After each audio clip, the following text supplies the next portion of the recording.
So some of the things that I used to always do to help me, you know, it was basically my dizziness, you know, first aid kit, if you will.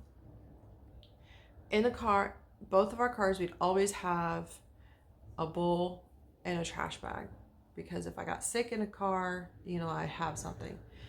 You could probably do like airplane sickness bags. They sell those just, you can find those probably Amazon.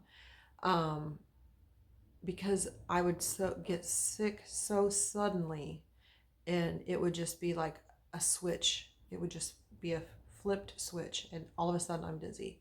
And it would not be very much longer until the nausea, the throwing up would start. So I'd always try to make sure I always had access to water. And at my home, bedside, I'd always have a small bathroom trash can with a liner in it, several liners, just in case. Water, a fan, because if we're talking about it, if you're going to throw up, it is much easier on the system to throw up water than it is to, anything else. So I'd always have to have a lot of water, like one of those big liter size waters, a fan, and it'd always have to be dark, as even if it was in the daytime, draw the curtains and close the blinds. I couldn't tolerate the television. One thing that I think I found Audible and audiobooks the time that I was dealing with vertigo so consistently, almost on a day-to-day basis, because I wanted to engage my brain just a little bit to give it something, to kind of focus on while I was laying in bed. I'd always have to lay down, preferably in my own bed, just always have to lay down, and I'd have to lay in a specific way.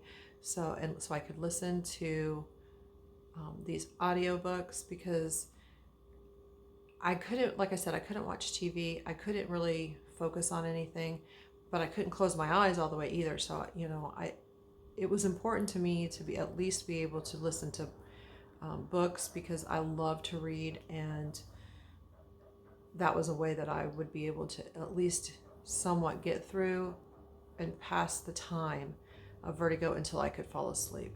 Another thing that I used were podcasts. I love podcasts.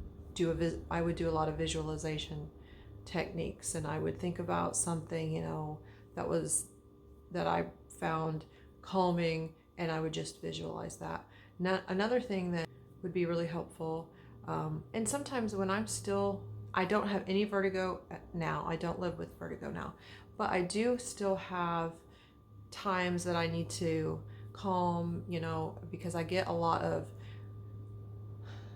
hearing or non-hearing fatigue. If I go out to a restaurant, it's I didn't even know this was a thing, but you get this fatigue from constantly trying to, hear people.